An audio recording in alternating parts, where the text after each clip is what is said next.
যিনি নিজেকে নগণ্য মনে করতেন, যিনি নিজেকে ঝরা ফুল থাকতেন, তিনি তার গানে উঠিয়ে এনেছেন আমি কখনো চুরি ফুটেছি আর ভালো রাখলে গগনস্থি সহ রাতের নয়ন পাতে।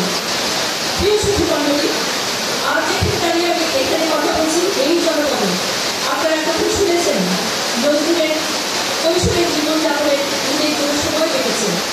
এখানকার প্রকৃতি, মানুষের জীবনযাপন, গ্রামীণ সংস্কৃতি ও সংগ্রাম সবকিছু তার চিন্তা চেতনায়, তার ধ্যান ধারণায়, তার হৃদয়ে তিনি লালন করেছেন। দরিদ্র মানুষের সাথে তিনি নিজের থেকে নিজের জগতে মিশেছেন এবং তিনি জনগণের কবি, মানবতার কবি হয়ে উঠেছেন। কিষানের মাটিতে দাঁড়িয়ে যে অনুষ্ঠানের আয়োজন, তার যেন আমাদের জাতীয় ইতিহাসের ধারক ও বাহক হয়ে উঠেছে। আপনারা দাবি তুলেছেন এই অনুষ্ঠান যেন জাতীয় পর্যায়ে এই কিষানে অনুষ্ঠিত হয়। আমি উচ্চ পর্যায়ে আপনাদের কাছ থেকে অঙ্গীকার নিয়ে যাচ্ছি, এই চেষ্টা আমার অব্যাহত থাকবে। সম্মানিত উপস্থিতি, গত 31 বছর আপনাদের সামনে দাঁড়াব করে স্বপ্নের দূর করেছি। কিন্তু শাসন, অপশাসন এবং কারো 15 বছরের উৎসাহের জন্য এইখানে এই মধ্যে দাঁড়াবো কখনো কল্পনা করেনি।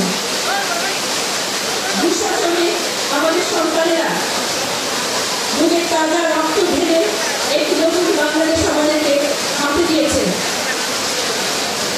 এই অভ্যুত্থান ছিল একটি প্রতিবাদ, এক বিশাল জনস্রোতের রূপ, যেখানে মানুষ বৈষম্য, অন্যায়, অবিচার এবং সকল বঞ্চনা থেকে রক্ষা পাওয়ার জন্য ঝাঁপিয়ে পড়েছিল আমাদের তরুণী, শ্রমিক, শিক্ষার্থী, বুদ্ধিজীবী সহ সকলে ঐক্যবদ্ধ হয়েছিল এবং উচ্চারণ করেছিল আমি সেই দিন হব শান্ত, তবে মুক্তিকে ক্রন্দন রোল আকাশে বাতাসে ভুলবে না, অত্যাচারী খড়গ কৃপান ভীম জড়ভূতে রইবে না, বিদ্রোহী রণক্লান্ত আমি সেই দিন হব শান্ত।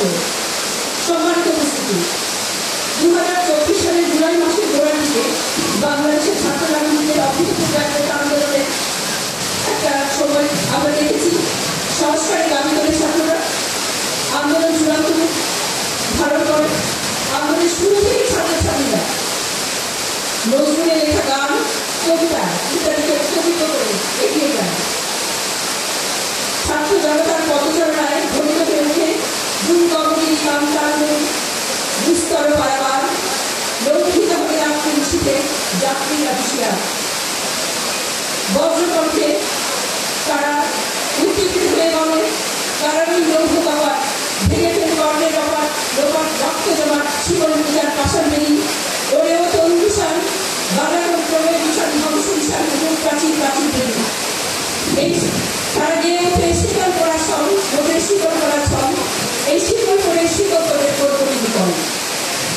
প্রকৃতপক্ষে কবি ছিলেন একজন মানবতাবাদী এবং প্রতিবাদী কবি। কাজী নজরুল ইসলাম ছিলেন ব্রিটিশ বিরোধী আন্দোলনের সাহসী কণ্ঠস্বর।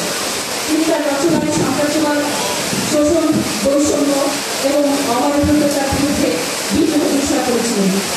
তিনি প্রকাশ্যে ব্রিটিশ আন্দোলনের বিরুদ্ধে তিনি তার সোচ্চার হয়েছিলেন। তিনি দাঁড়িয়েছিলেন, বুক ফেলে দিয়েছিলেন এবং আমাদের 24 তারই জেল ধরে বীর সন্তানেরা একসাথে নিয়ে উঠেছিল সেই লেখালি আমার অবশ্যই ওই শীতল হিমাদ্রি। ইস্কার কঠিন শাসন গোষ্ঠী অজর শক্তিকে না বলে হাতে হাত রেখে কাঁধে কাঁধ মিলিয়ে আমাদের সন্তানেরা বুকের রক্ত ঢেলে কারো পিচের রাজপথ তারা রঞ্জিত করেছে এবং তারা